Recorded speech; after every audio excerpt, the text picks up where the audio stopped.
Wanted to look at this video in which Trump's saying that he wasn't actually intending to fire Dr. Anthony Fauci. Let's go ahead and let the video speak for itself and then talk about it. I don't want to put words in Anthony's mouth, by the way, and I like him. Today I walk in, I hear I'm going to fire him. I'm not firing him. I think he's a wonderful guy. You tweet something that said fire Fauci. Why did you fire Fauci? I retweeted somebody. I don't know. They said fire. Doesn't matter. Did you notice that when you retweeted it? Yeah, I notice everything. So you retweeted it even though it said time to fire Fauci? No, that's somebody's opinion. All that is an opinion. You read it and you elevated No, it. I was called about that. I said I'm not firing. In fact, if you ask your friends in the office, in the public relations office, I was immediately called upon that. And I said, no, I like him. I think he's terrific because this was a person's view. Not everybody's happy with Anthony. Not everybody's happy with everybody. But I will tell you, we have done a job the likes of which nobody's ever done. The mobilization, getting of equipment, all of the things we've done. Nobody's ever done a job like this. We have 50 governors and territories, by the way. People don't ever mention that. We have territories. We have 50 governors and territories. And many of those governors are Democrats, and they can't find anything to complain about. And honestly, many of them didn't do their jobs. I'll let you know someday. Let's see what happens. But I may let you know who's not doing their job. I can tell you the ones that are good, both Republican and Democrat, and the ones who don't know what they're doing. But we help some of the ones that don't know what they're doing. They should have had their own stockpiles. And now, if they want, we can build them stockpiles of ventilators. The hardest thing is a ventilator because it's expensive. It takes a while to get. We got them, and nobody believed we did. Now, many of the governors were asking for far too many, and we said they were asking for far too many. We talked, and we said, you said very strongly that they just don't need that many. You said they don't need that many beds, Deborah. So that's it. Steve, go ahead. You and Dr. Fauci are on the same page. Yeah, we have been from the beginning. I don't know what it is exactly. But if I put somebody's opinion up, I don't mind controversy. I think controversy is a good thing, not a bad thing.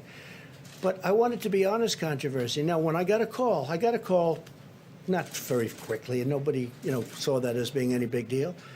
They said, how are you doing with Dr. Fauci? I said, I'm doing great. And I didn't talk to Dr. Fauci even until we just got here. Dr. Fauci asked one of the people if he could get up and speak. And he did. So he said that And the they question- totally misinterpreted him. I saw what they did. Can I ask you, he said the question was hypothetical, but what he was just acknowledging is that lives would have been saved if the mitigation practices were put into place earlier. That seems obvious. Do you not agree with that? Here's the thing. Now, what he really is saying, though, but how could you have done it? Look, I just went over stats with you, right here. How do you close it up? You have no deaths and no cases on January 11th. Doctor, would you recommend closing the United States of America? Oh, this must be terrible. How many cases do we have? None. How many deaths do we have? None. January 17th, go back another week. On January 17th, this is 10 days before I did a little bit less than 10 days, before I did the ban. I did a ban on China. You think that was easy? I then did a ban on Europe. And a lot of people said that was an incredible thing to do because you look at Spain, and by the way, we're doing very well because when you look at all of those flat graphs and you add it all up, the United States is very low, and per capita we're very low. We're doing very well. But how do you close up the United States of America? So on January 6th, no deaths. On January 11th, no deaths. And no cases. On January 17th, no cases, no deaths. I'm supposed to close up the United States of America when I have no cases. You didn't close it down in the middle of March. You did close it down earlier. I closed down question. from It's not China. about January. Excuse me. I closed it down from China.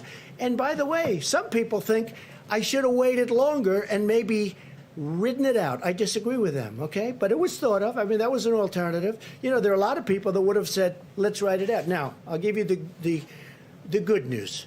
If I would have done that, it would have been, I think, catastrophic. Because their numbers are, Anthony, 1.6 to 2.2 million people would have died if we tried to do that. And I did this last time. Cut it in half. Don't say 2.2 million. Cut it in more than half. Say 1 million people died. Well, that's much more than the Civil War. Cut it in half. Take the million and cut it in half. That's 500,000 people would have died. Now, that number we would have reached, okay? That would have been easy to reach if we did nothing. So we did the right thing, and our timing was... Okay, so understand that Trump had literally retweeted someone that had the hashtag of like fire Fauci. Trump is not someone that should be trusted. He's a master at gaslighting. Okay, so understand, like, if I personally didn't know anything about Trump, I just happened to watch one of his press conferences or his State of the Union, I'd probably think, oh, he's an alright guy. Why do people hate him so much? Why do people criticize him so much? You have to look at the past. That's when you understand the pattern with him. You look at Trump University. You look at the way that he would cheat, like subcontractors when he was building hotels and when he was building other buildings. With Trump, him saying early on, where he says that he notices everything, that literally sounds like something that some person high up in an MLM would say, some kind of recruiter in an MLM would say, or some type of used car salesman. Just super braggy, like exaggerated statements, but somehow it works for Trump.